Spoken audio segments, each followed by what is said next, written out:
The rain began just after midnight, the kind of rain that swallows the world whole. 8 friends from a university film club were driving back from a field trip when the storm hit. The highway was empty, the signal gone, and visibility near zero. Their van crawled through the darkness, headlights slicing through sheets of rain. Then, out of the fog, a shape emerged. A massive iron gate. A sign barely legible through rust and vines. Read Black Hollow Psychiatric Hospital.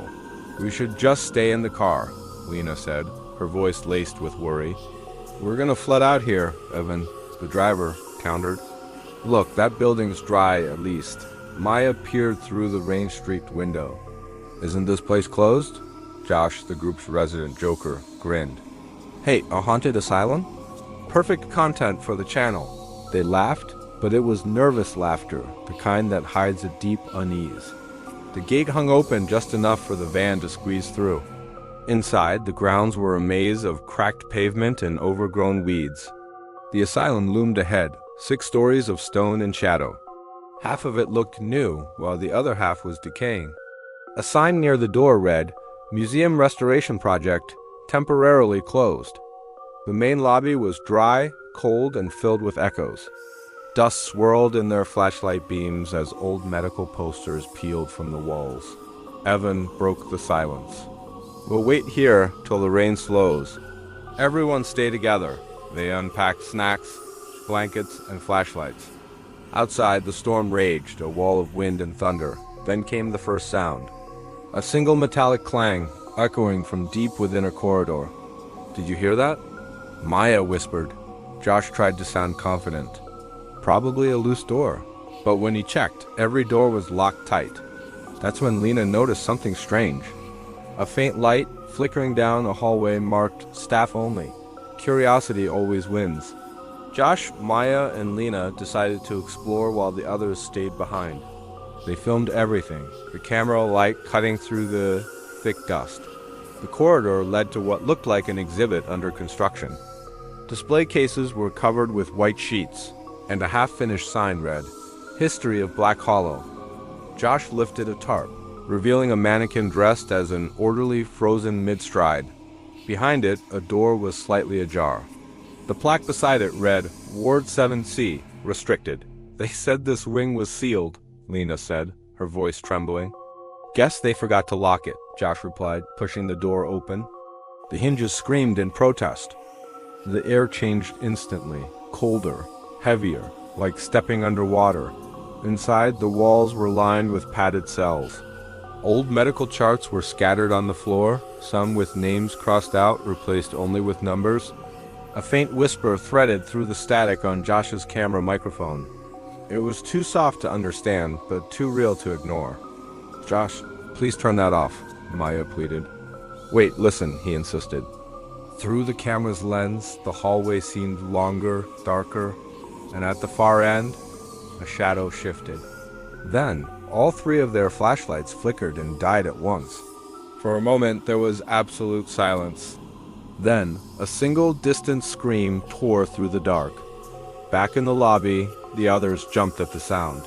What was that? Evan shouted. They split up. Instinctively, foolishly, Evan and his girlfriend Sarah ran toward the noise. The twins, Nick and Arya, stayed near the exit. The building seemed alive now. Doors groaned, the wind howled through unseen vents, and whispers slipped through the cracks in the walls. Evan's flashlight caught movement at the intersection of 2 corridors. It was Lena, except her eyes were blank. Her lips moved silently, whispering words that weren't her own. Lena? Hey, are you okay? Sarah asked, stepping closer. Lena turned her head sharply, an unnatural, impossibly fast movement, and then the lights died again. Meanwhile, Josh and Maya had found an old exhibit room. A dusty projector sat on a table, already humming. It shouldn't have had power. On the wall, grainy black and white footage flickered to life. Doctors in lab coats, patients strapped to beds.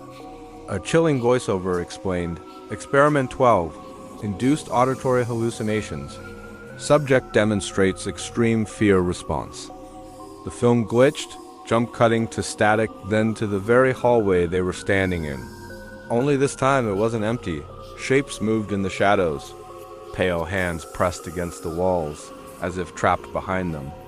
Then, the projector exploded in a blinding flash of white light. Somewhere above, a fire alarm began wailing. Emergency lights strobed red across the halls. The friends tried to regroup, but the corridors had changed, twisting into an endless maze. Every turn led them back to Ward 7C.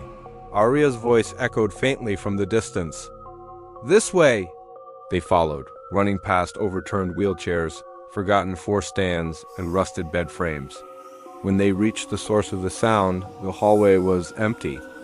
Except for Aria's phone, lying on the floor, still recording, the screen showed them running from moments ago. And behind them, a dark figure, watching. Only 3 remained now, Evan, Maya, and Josh. They stumbled into the main generator room, the source of the flickering lights. The walls were covered in scratch marks, deep and frantic. Evan tried the door to a small control booth. It opened. Inside, an old medical chair sat beneath a single dangling light, restraints hanging from its arms. A reel-to-reel recorder sat beside it, the tape still spinning. He pressed play. A clinical voice spoke. Subject 7. 8 volunteers. Behavioral test. None survived exposure. The tape hissed with static. Then a new voice whispered through the speaker, cold and close. "You shouldn't have come back." The door slammed shut. The lights blazed white and possibly bright.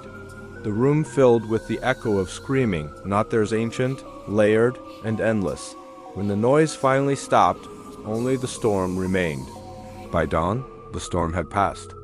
Authorities found the van parked outside the gate, its headlights dead, wipers frozen mid-sweep. The asylum was empty. Every hallway led to sealed doors and blank walls. Only one thing was left behind the film club's camera, still recording in the lobby. Its final frame showed the main entrance, and in the doorway stood 8 dark figures, perfectly still, watching. Black Hollow was never reopened. Every attempt to restore it failed. Contractors quit, equipment broke, and no one ever stayed past midnight.